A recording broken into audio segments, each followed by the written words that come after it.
मांग उठाइए कि 2013 में संसद के अंदर स्वार्थी नेता, चाटुकार नेता, सत्ता के दलाल नेताओं ने मिलकर के मौन धारण किया और इस भारत की संसद के अंदर एक कानून पास हो गया जिससे कश्मीर भी अछूता नहीं है। उस कानून का नाम है वक्फ प्रॉपर्टी एक्ट, वक्फ प्रॉपर्टी कानून।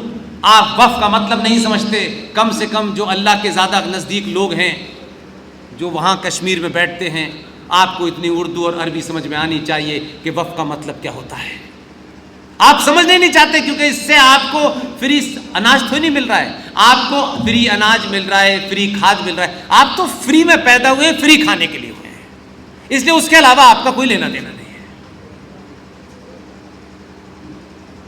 ये जो कहानी शुरू हुई, इस कहानी के पीछे कुल मिलाकर के सिर्फ इतना ही कहना है कि वक्फ का मतलब होता है, जो इस्लामिक जो रीडिंग्स हैं, वक्फ का मतलब कि ये मेरी प्रॉपर्टी पेन है, मैंने वक्फ को दे दी।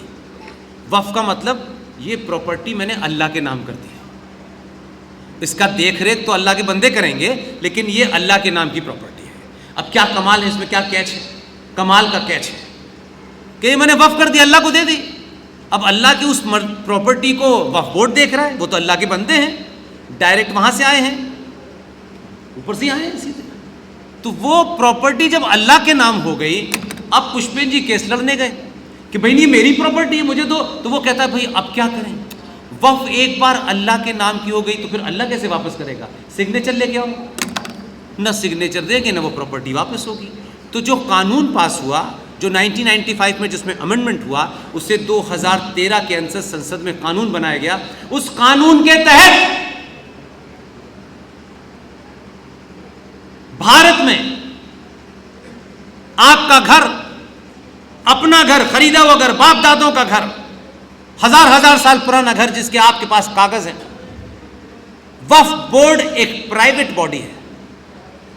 उस प्राइवेट बॉडी के दो लोग सुबह उठें, जफर की दुकान पे चाय पिए और कहें कि ये सामा के अंदर ये जो हॉल बना हुआ है ये वक्फ प्रॉपर्टी पे बना हुआ है।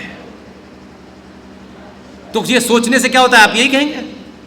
संसद में कानून पास हुआ है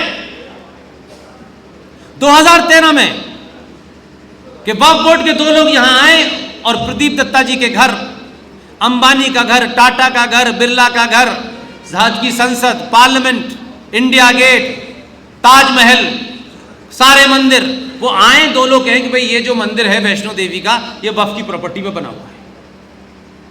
कानून है, ये संसद का है। चलो किसी ने एक्ट पास कर दिया होता तो मान लेता मैं। संसद में पास क्या हो, बताइए जरा ईमानदारी से, कितने आए थे बताने वाले आपको? जो प्रवचन देते हैं कितने आए थे? बुरा मेरी बात का बहुत मानते हैं, मैं बुरा और सही करने नहीं आया, इसलिए कि आपने कहा कि हम देखेंगे, तो हमने कहा भाई चलो यही आप ही देखो, हम आपके पीछे खड़े हो जाते हैं। लेकिन जब पूछा कि भाई ये क्या है, तो कहते हैं तो हमें पता नहीं है। तो फिर आप क्यों कह रहे हैं कि हम सब बताएंगे? फिर जो बता रहा है कम से कम उसको बताने दो, फिर उसके बारे में सवाल मत खड़ा करो। आप जो काम कर रहे हैं हम उस पर टिप्पणी नहीं कर रहे भाई, ना हमारी हैसियत टिप्पणी करने की। लेकिन हम जो बात कह रहे हैं वो गलत कैसे साबित है? क्योंकि आपने नहीं की और दूसरा कोई कर रहा है, तो ये नहीं होना चाहिए, तो ये गलत बात है। कल जहां मैं छोड़ के जाऊं, कल मुझसे बात कोई दूसरा आदमी आए, वो कहेगा, मैं कहूंगा अच्छी बात है यार, ये मैंने नहीं किया, ये कर रहा है, इसको बढ़ाऊंगा मैं आगे, मैं उससे नफरत पाल लूंगी, नहीं ये तो हमारे खिलाफ है। ये भाई कोई किसी के खिलाफ नहीं है, ये जमीन जायदाद का मामला नहीं है, ये टिकट विकट का मामला नहीं है। जो आपसे कोई टिकट मांगने आए, आप उससे कहिए नहीं पुष्पेंद्र जी हम नहीं दिलाएंगे आपको, भाई साहब नहीं आएंगे आपके दरवाजे पे। लेकिन जो काम ईमानदारी से सुशील पंडित कर रहे हैं, उससे इस बात से नाराज मत होइए कि उसके दो शब्दों से आपको बुरा लग गया। आप राज से बड़े नहीं है, पुष्पेंद्र राज से बड़ा नहीं है। मैं कल अगर किसी मन से ऐसी बात कहूंगा तो पूरा अधिकार है आपको ये कहने का।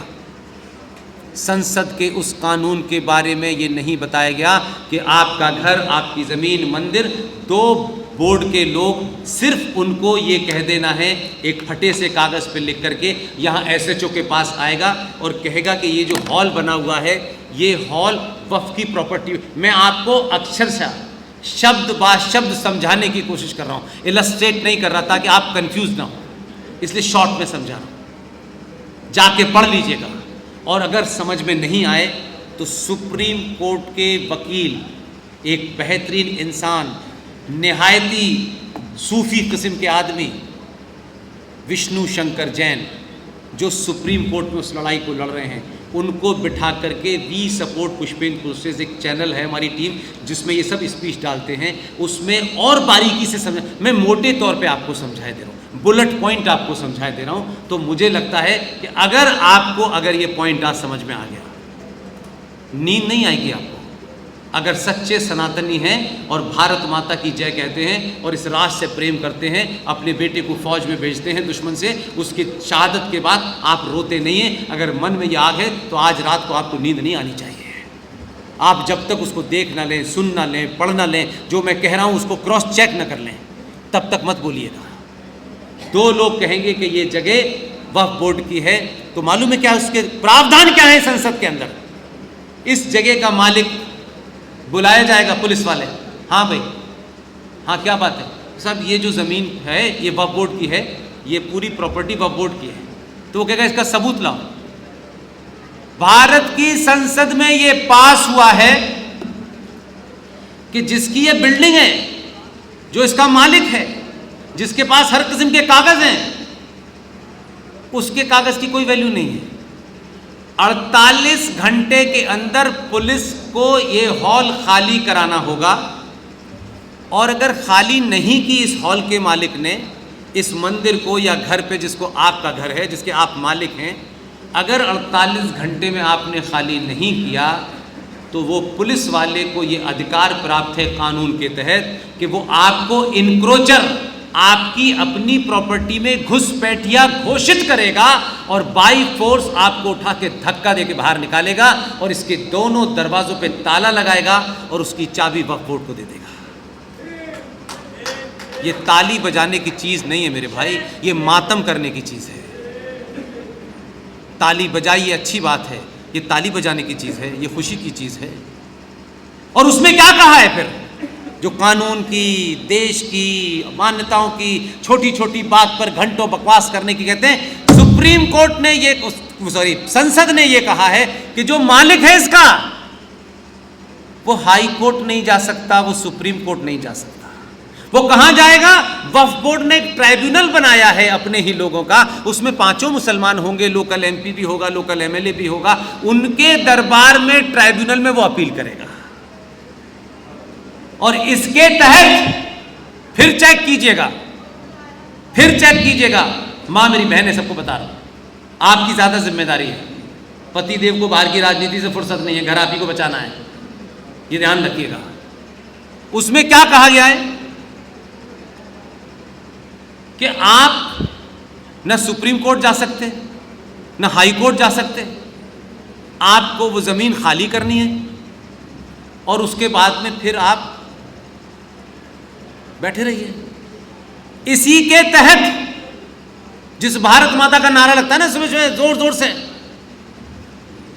ये नारा जिन लोगों ने इसे सिर्फ नारा बना दिया है, अगर जिसके यहां आग लगी है कि ये मेरी जमीन है, मेरी मीन्स मेरी नहीं, सनातनी हिंदू की है, जो सगे भाई 5-5, 50-50 साल तक 2-2 गज जमीन और आधे बीघे की जमीन भाइयों में बंटवारा हो जाए, 10-10 मर्डर हो जाते हैं, सालों साल हमारे यहां मुकदमा चलते हैं सगे भाइयों में, लेकिन आपकी दोनों भाइयों की जमीन चली जाती है तो संसद कानून बना के खत्म कर देता है और आपको मना करता है कि आप कानून में नहीं जा सकते। भारत की, आंध्र प्रदेश की कोर्ट के जज का स्टेटमेंट है, नॉट माइन। आपसे चीजें छुपाई जाती हैं ताकि आप दीवाने ना हो जाएं, आपको फिर ऐसी बातों में रखो जिससे हमारा काम चलता रहे, ये बेईमानी नहीं चलेगी। भारत में जो जमीन है, यानी land area of Bharat, total land area of Bharat में सबसे ज्यादा जमीन रेलवे के पास है, फिर डिफेंस के पास है, तीसरे नंबर पे वक्फ बोर्ड के पास है, चौथे नंबर पे आप नहीं, आप 5वें नंबर पर हैं। आप कहते हैं भारत माता की जय, 82 करोड़ हम हैं, हमारा ये हमारा वो, है ही नहीं। आपका ताजमहल चला गया, संसद जाने वाली है, वो भी उसी जमीन पे क्लेम है उनका। दिल्ली की 80% प्रॉपर्टी उन्हीं के पास है, भारत के अंदर जगह जगह उनके पास से चली गई है।